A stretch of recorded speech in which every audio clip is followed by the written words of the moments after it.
Exercise 11.1 हम लोग करने जा रहे हैं। तो इसका क्वेश्चन नंबर 1 हम लोग देखते हैं क्या कह रहा है।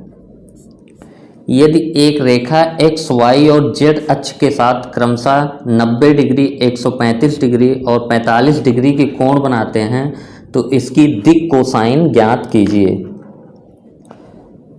तो दिक् कोसाइन हमारा क्या होता है, जो एक्स वाई जेड अक्षों के साथ जो बना कोण होता है उस कोण के कॉस का जो मान होता है वही हमारा दिक् कोसाइन होता है। तो इसमें जो थ्योरी यूज होगा वो हम लोग लेफ्ट पार्ट में लिखेंगे। तो इसमें जो थ्योरी हम लोगों को पता है, यदि एक्स वाई जेड अक्षों के साथ बना कोण क्रमशः अल्फा बीटा गामा है तो cos alpha cos beta cos gamma दिक् कोसाइन कहलाते हैं।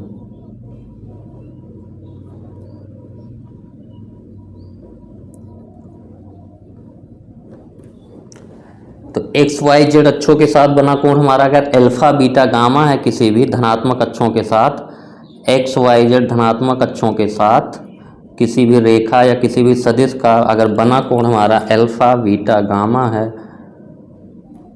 तो cos alpha cos beta cos gamma हमारे दिक् कोसाइन कहलाते हैं। और cos alpha cos beta cos gamma इसको एल से भी हम लोग रिप्रेजेंट करते हैं, इसको एम से और इसको एन से। तो ये अपना थ्योरी है। तो अब यहाँ पे हमारा जो दिया है एक्स वाई जेड अक्षों के साथ जो कोण आपके दिए हुए हैं तो हम लोग लिखेंगे कि रेखा द्वारा एक्स वाई और जेड अक्षों के साथ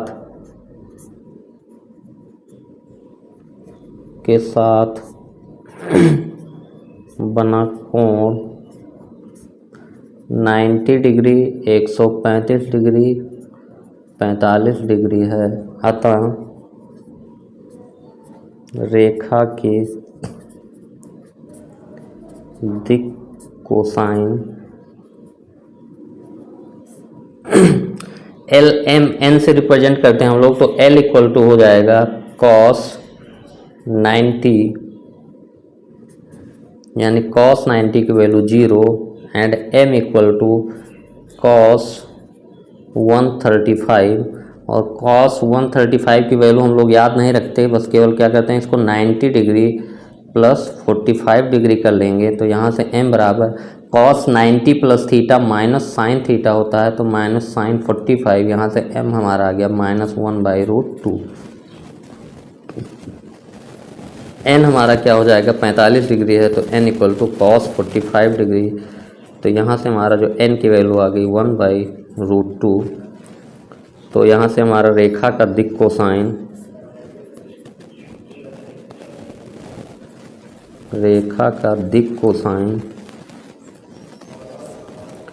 0 -1/√2 और 1/√2 है।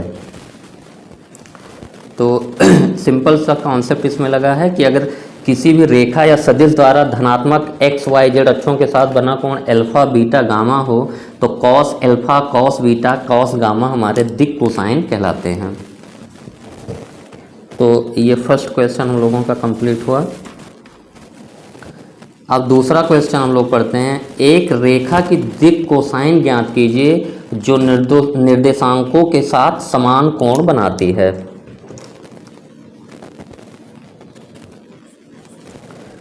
तो यहाँ पे हमको जो है ये नहीं दिया है कि कितना कोण बनाती है, लेकिन ये तीनों अक्षों के साथ जो दिया है समान कोण बनाती है, उस रेखा की हमको दिक् कोसाइन ज्ञात करना है। तो अब तीनों अक्षों के साथ समान कोण बनाती है तो ये हमको पता तो है नहीं कि कोण की वैल्यू क्या है। तो हम लोग क्या मान लेते हैं कि जो कोण बना रही है हमारी रेखा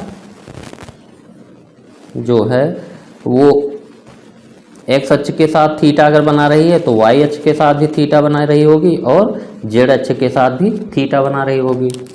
तो पहला पॉइंट हम लोग यही लिखेंगे कि रेखा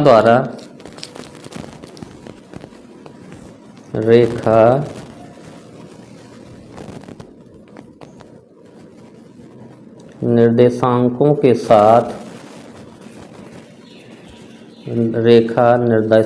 के साथ समान कोण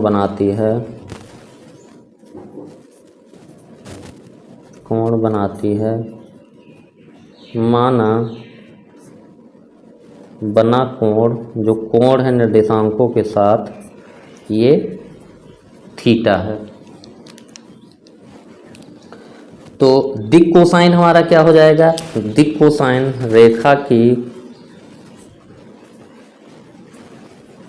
दिक् कोसाइन L बराबर क्या होता है? एक्स अक्ष के साथ जितना कोण बनाया हो उसके कॉस का मान। M बराबर हमारा क्या है? वाई अक्ष के साथ जितना कोण बनाया, वाई अक्ष के साथ भी थीटा कोण। N इक्वल टू हमारा जेड अक्ष के साथ जो कोण बनाया हो उसको थीटा। तो L कॉस थीटा, L भी कॉस थीटा, M भी कॉस थीटा, N भी कॉस थीटा, क्योंकि हमारा निर्देशांकों के साथ बना कोण बराबर है, समान कोण बनाती है थीटा। अब यहाँ से हमको थीटा निकालेंगे तभी तो हमारा कॉस थीटा पता चलेगा। तो थीटा हम लोग कैसे निकालें? थीटा निकालने के लिए हमको एक पॉइंट ये पता है कि जो दिक् कोसाइन होते हैं किसी भी रेखा के, दिक् कोसाइन के वर्गों का योग 1 होता है। तो इसको हम लोग लिख लेंगे, यदि L M N रेखा के दिक् कोसाइन हैं, तो हम लोग पढ़ चुके हैं कि L square plus M square plus N square की वैल्यू 1 होती है। ये हमारा कॉन्सेप्ट है। तो थीटा निकालने के लिए इसी कॉन्सेप्ट का हम लोग यूज करेंगे। L square plus M square plus N square equal to 1। हम जानते हैं कि L square plus M square plus N square बराबर 1। तो यहाँ से हमारा हो जाएगा cos square theta plus cos square theta plus cos square theta equal to 1। तो 3 cos square theta equal to 1। तो यहाँ से कॉस स्क्वायर थीटा हमारा आ गया 1/3। तो कॉस थीटा बराबर हो जाएगा हमारा 1/√3। 1/√3। तो रेखा की दिक् कोसाइन है, तो यहाँ पे हम लोग प्लस माइनस ले लेंगे, क्योंकि किसी रेखा की दिक् कोसाइन का 2 मान होता है, एक थीटा बना रहा है तो एक पाई माइनस थीटा होगा। तो दिक् कोसाइन, अब कॉस थीटा की वैल्यू हमको निकल गई, तो रेखा का दिक् कोसाइन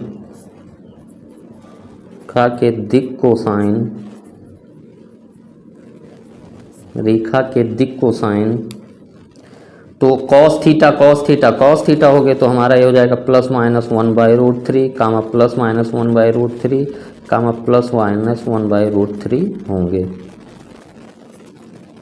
तो सिंपल सी बात है ये कि रेखा की दिक् कोसाइन हमको निकालना था जो निर्देशांकों के साथ समान कोण बनाती है। तो हम लोगों ने माना कि जो रेखा है एक्स वाई जेड अक्षों के साथ थीटा कोण बनाती है, तो L की वैल्यू कॉस थीटा, M की वैल्यू कॉस थीटा, N की वैल्यू कॉस थीटा। और दिक् कोसाइन L M N हो तो हमको पता है L square plus M square plus N square की वैल्यू 1 होती है।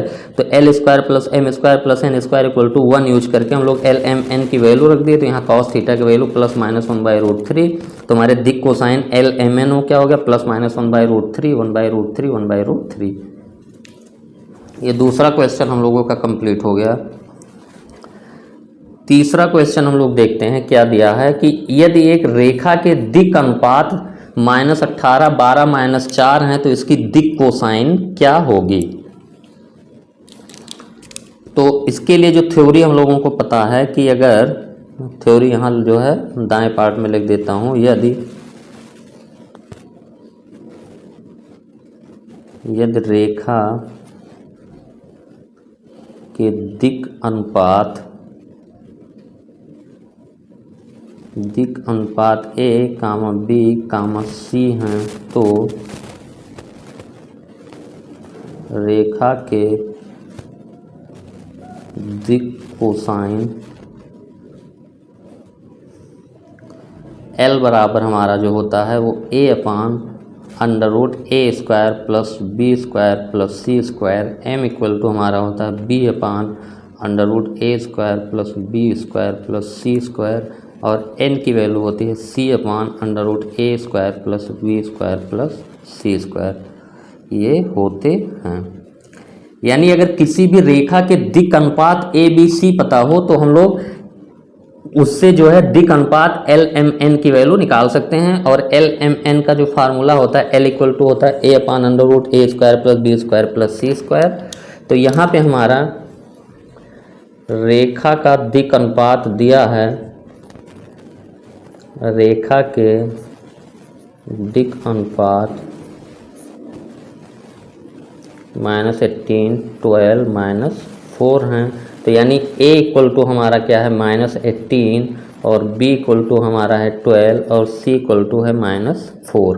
अब हमको एल एम एन चाहिए, तो l इक्वल टू हमारा होता है a upon under root A square plus B square plus C square, m equal to होता है b अपान अंडर रूट ए square plus B square plus सी स्क्वायर, और n equal to होता है c upon under root ए square plus B square plus सी square. तो l की value होगी, a की value है -18 और a स्क्वायर हमारा कितना है -18 का स्क्वायर प्लस 12 का स्क्वायर प्लस -4 का स्क्वायर। यहाँ से l की वैल्यू होगी -18 अपान -18 का स्क्वायर और 12 का स्क्वायर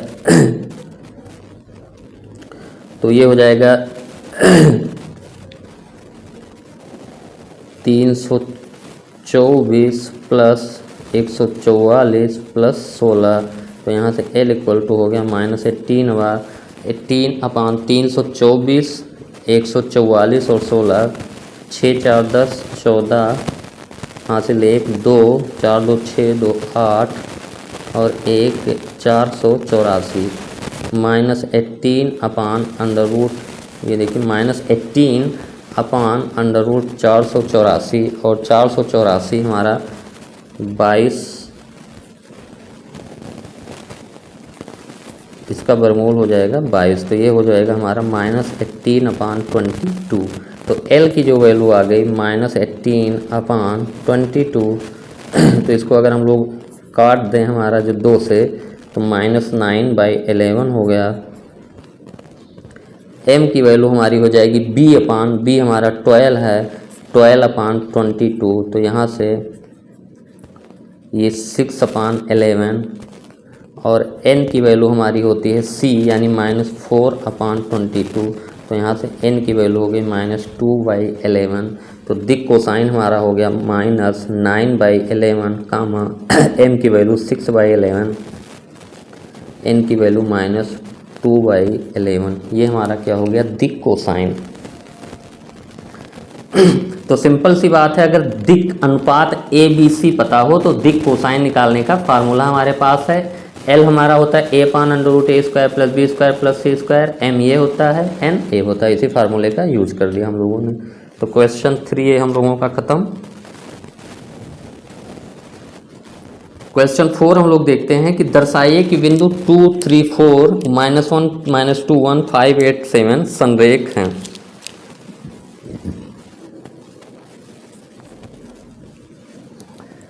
तो इसके लिए देखिए हम लोग क्या करते हैं, हमको मान लेते हैं कि जो हमारा ए पॉइंट है ये है 2 3 4 और बी पॉइंट है -1 -2 1 और सी पॉइंट हमारा 5 8 7।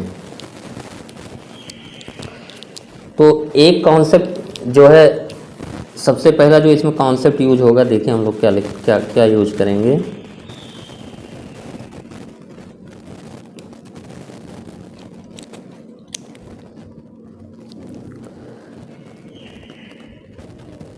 अगर P बिंदु है जिसके निर्देशांक x1 y1 z1 और Q बिंदु है जिसका निर्देशांक x2 y2 z2 है z2, तो PQ रेखा का दिक् अनुपात दिक अनुपात x2 minus x1 y2 minus y1 कामा z2 माइनस z1 होती है। यानी अगर दो बिंदुओं के निर्देशांक P और Q के आपको पता है तो P और Q को ज्वाइन करने वाला जो लाइन होगा उस लाइन का आप दिक अनुपात एक x2 minus x1 y2 minus y1 और z2 माइनस z1 लिख सकते हैं। तो इससे हम लोग क्या करेंगे, AB रेखाखंड का दिक अनुपात लिखेंगे इस फार्मूले का यूज करके, और BC रेखाखंड का दिक अनुपात लिखेंगे इस फार्मूले का यूज करके। और ये पॉइंट ये भी पता है कि जो दो समांतर रेखाएं होती हैं उनके दिक अनुपात का मान जो है, डायरेक्शन रेशियो जो होता है, दिक अनुपात जो है वो समानुपाती होते हैं। तो एक कॉन्सेप्ट यहाँ पे ये भी यूज होगा कि दो रेखाएं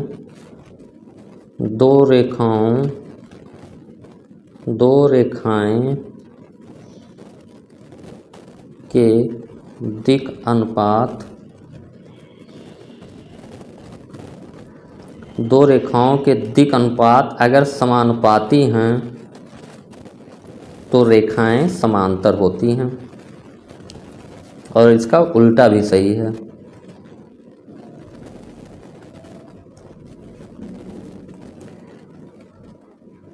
तो दो बिंदुओं के निर्देशांक पता हो तो हम लोग उसका एक दिक अनुपात x2 minus x1 y2 minus y1 और z2 माइनस z1 लिख सकते हैं, ये हम लोगों को पता है। तो AB रेखाखंड का हम लोग दिक अनुपात लिखेंगे, BC रेखाखंड का दिक अनुपात लिखेंगे।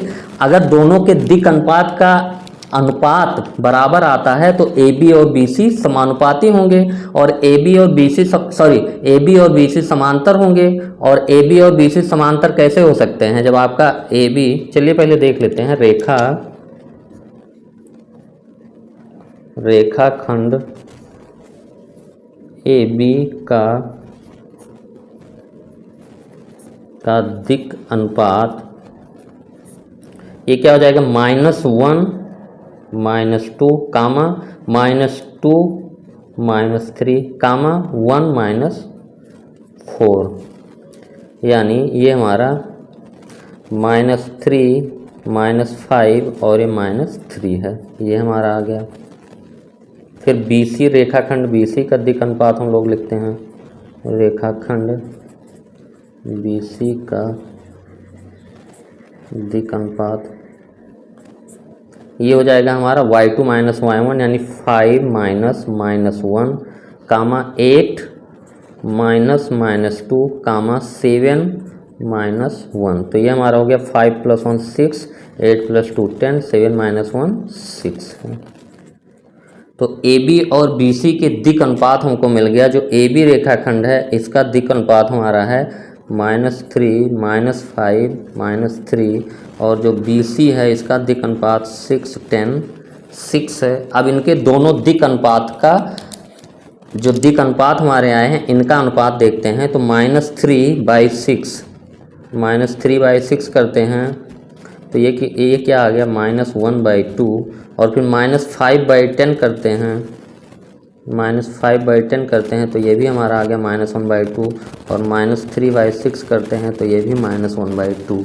यानी जो दिक अनुपात हमारे निकले हैं दोनों के, इनका अनुपात जो है बराबर आ रहा है। यहाँ पे जो इसका रेशियो है, इसका रेशियो है, और इसका रेशियो बराबर आ रहा है, -1/2 के बराबर आ रहा है। तो अतः हम लोग क्या कहेंगे कि दो रेखाओं के दिक अनुपात अगर समानुपाती हैं तो रेखाएं समांतर होती हैं। तो यहाँ से हम ये कह सकते हैं कि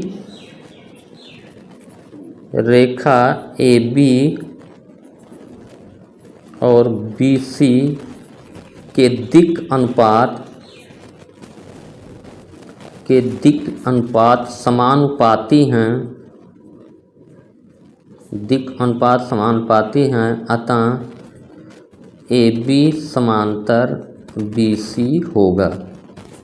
अब AB और BC हमारा समांतर है तो ये देखिए AB है और BC समांतर है। ये BC इसके अलावा यहाँ कहीं नहीं हो सकता क्योंकि बिंदु B हमारा उभयनिष्ठ है। तो AB और BC समांतर होने के लिए ये तभी हो सकता है जब AB और BC एक ही लाइन पर हो, क्योंकि बिंदु B हमारा उभयनिष्ठ है तो AB यहाँ हो जाए और BC यहाँ हो जाए ये असंभव है, क्योंकि ये बिंदु B यहाँ दोनों जगह नहीं हो सकता। तो समांतर होने के लिए तभी होगा जब ABC एक ही लाइन पर हो। तो इसमें एक लाइन हम लोग कहेंगे, एक पॉइंट और, कि बिंदु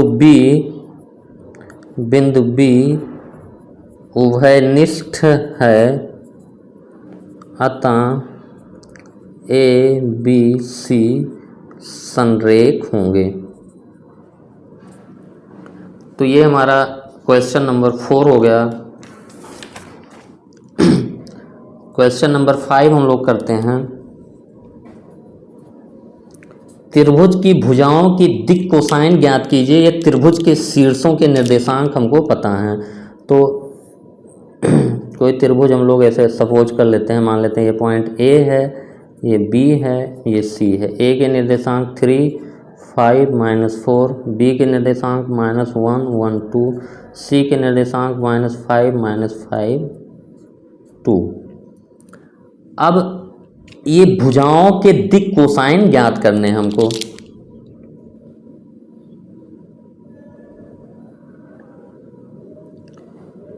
तो इसमें कॉन्सेप्ट हम लोग क्या लगाएंगे कि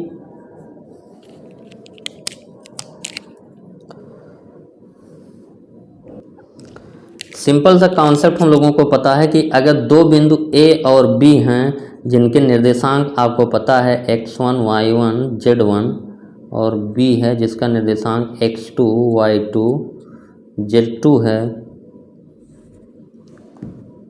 तो जो हमारा AB रेखाखंड के दिक् अनुपात हम लोग निकाल सकते हैं। रेखाखंड AB का दिक् अनुपात ये x2 - x1, y2 - y1, z2 - z1 होगा। और एक बार जब हमारा दिक् अनुपात पता चल गया, ABC होता है दिक् अनुपात ABC, तो दिक् अनुपात पता चल गया तो इससे हम लोग जो दिक् कोसाइन होता है L बराबर हमारा A/√A² + B² + C², M = B/√A² + B² + C², N = C/√A² + B² + C²। तो यहाँ पे हम लोग AC रेखाखंड की पहले जो है दिक् अनुपात निकालेंगे इस फार्मूले से, उसके बाद दिक् अनुपात निकलने के बाद हम लोग दिक् कोसाइन निकाल लेंगे। तो इसमें हम लोग लिखते हैं रेखाखंड AB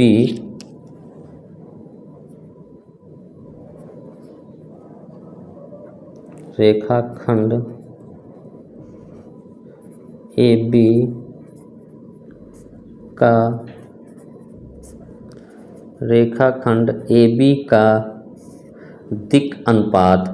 तो A के निर्देशांक हमारा क्या है 3, 5, -4, और B के निर्देशांक है हमारा -1, 1, 2। तो ये हमारा दिक् अनुपात हो जाएगा -1, -3, -1, -5, -2, -4। तो ये आ जाएगा -4, -4, 6। तो दिक् अनुपात हमारा ये आ गया। ये हमारा क्या है दिक् अनुपात। तो इसको हम लोग A, B, C से निरूपित करते हैं। तो जो हमारा दिक् कोसाइन L हो जाएगा A/√A² + B² + C²। यहाँ से L हमारा हो जाएगा A की वैल्यू -4, √A² + B² + C² की वैल्यू निकाल लेते हैं, -4 का स्क्वायर + 6 का स्क्वायर। यहाँ से L हमारा आ गया -4/√16 और 32 और 36, 32, 16, 60, 32 और 36, ये हो जाएगा 68। तो इसको 68 को हम लोग 2√17 लिख सकते हैं, क्योंकि 2 अंदर जाएगा तो 4 हो जाएगा और 17 चौके 68। तो L = हमारा हो गया -4/2√70। तो M = हमारा हो जाएगा -4/2√70 और N = हमारा हो जाएगा 6/2 2√70। तो इसका दिक कोसाइन जो हमारा हो गया, ये 2 से कैंसिल कर देंगे तो ये -2/√70, और ये भी 2 कैंसिल हो गया, -2/√17, और ये 3/√17। ये हमारा क्या, रेखाखंड AB का दिक कोसाइन। अब हम लोग रेखाखंड BC के भी दिक कोसाइन इसी तरीके से निकाल लेते हैं। BC, B के निर्देशांक हमारे क्या हैं, -1, -1, -2, और C के निर्देशांक है हमारा -5, -5, 2। तो रेखाखंड BC का दिक अनुपात पहले निकालेंगे। दिक अनुपात ये क्या हो जाएगा, -5 माइनस आप -1, फिर -5 -1, और ये 2 -2। तो ये हो गया -5 + 1, ये -4, -6, 0। तो ABC की वैल्यू ये हो गई। तो LMN की वैल्यू क्या हो जाएगी, √A² + B² + C² की वैल्यू यहाँ पे हम लोग निकाल के रख लें।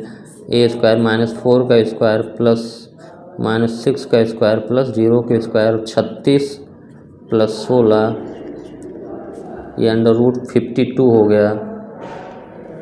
तो 52 को हम लोग 2√13 लिख सकते हैं, क्योंकि 4 × 13 52 को हम लोग लिख लेंगे। अब 4 को बाहर करेंगे तो रूट के बाहर 2 आएगा। तो L = हो जाएगा -4/2√13, M = हो जाएगा -6/2√13, एंड N की वैल्यू हो जाएगी 0/2√13। तो यहाँ से हमारा जो आ गया, ये 2 से कैंसिल कर देंगे, -2/√13, ये -3/√13, और ये 0। तो ये हमारा क्या हो गया, BC का दिक कोसाइन। BC के दिक कोसाइन। अब एक हमारा AC और बचा है, उसका भी दिक कोसाइन हम लोग निकाल लेते हैं। AC, तो A के निर्देशांक हमारे कितने हैं,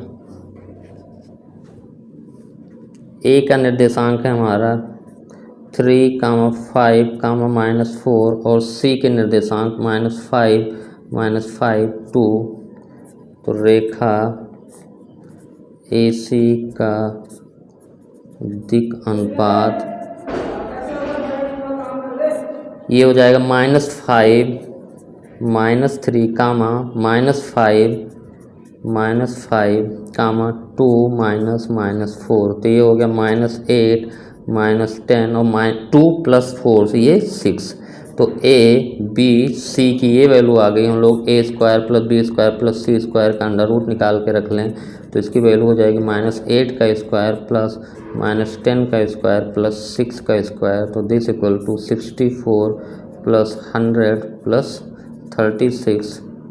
तो ये हो गया √200। तो इसको √200 को हम लोग क्या लिख सकते हैं, 10 × 10 × 2। तो 10 हमारा बाहर आ जाएगा, तो 10√2। तो दिक कोसाइन जो L की वैल्यू हो जाएगी -8/10√2, M की वैल्यू हो जाएगी -10/10√2, और N की वैल्यू हो जाएगी 6/10√2। तो इसको कैंसिल करेंगे, 2 से काटेंगे तो -4/5√2, -4/5√2, और ये -1/√2, और ये हो जाएगा 3/5√2। तो ये तीनों रेखाखंड जो AB, BC और CA बन रहे हैं, इसके हमने दिक कोसाइन निकाल लिया।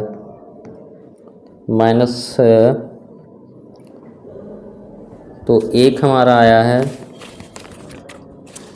-2/√17, -3/√17, और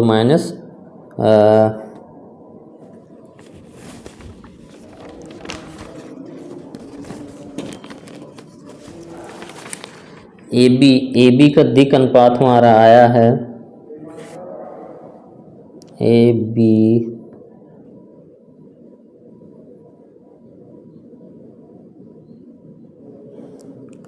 -2/√70, -2/√70, 3/√70, और BC का हमारा आया है 16, 36, 16, 32 और 36।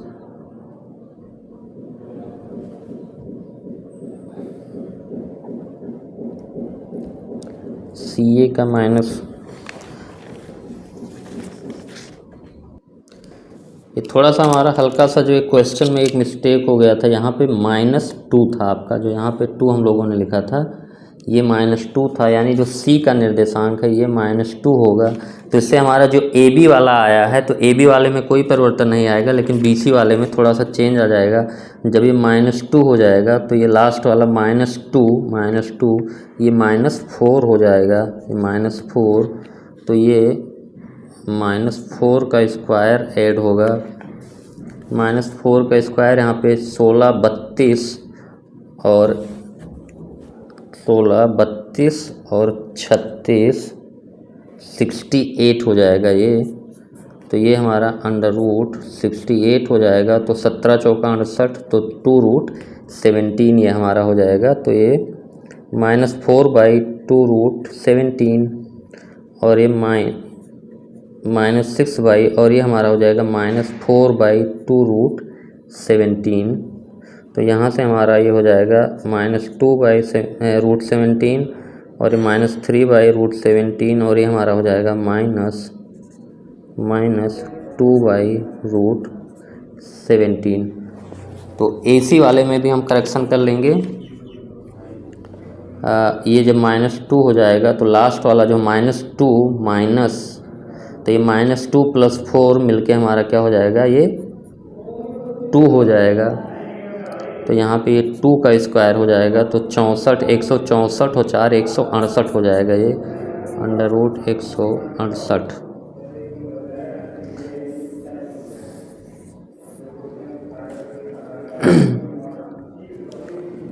तो √168 168 का फैक्टर कर लीजिए। 2 8 16, 2 चौका 8, 2 दूनी 2 चौका 8, 2 दूनी 4, 2 दूनी 4, 2 कम 3 7 21। तो ये हमारा हो जाएगा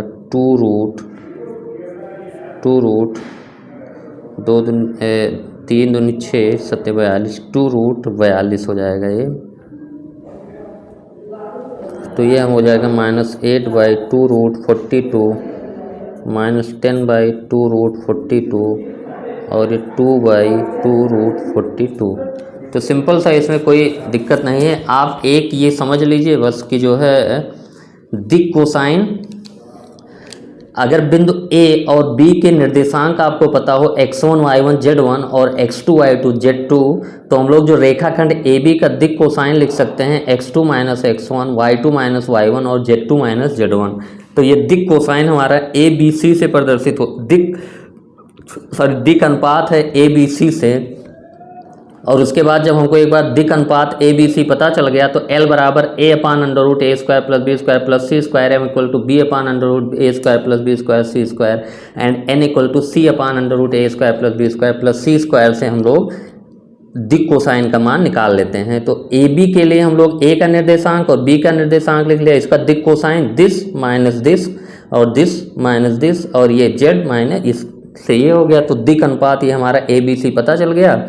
अब फिर हम लोग दिक् कोसाइन निकालने के लिए इसको ABC बोल दे, A/√A² + B² + C², B/√B² + C², C/√A² + B² + C²। इसी तरीके से जैसे हम लोगों ने AB निकाला वैसे आप BC और CA का भी निकाल लेंगे।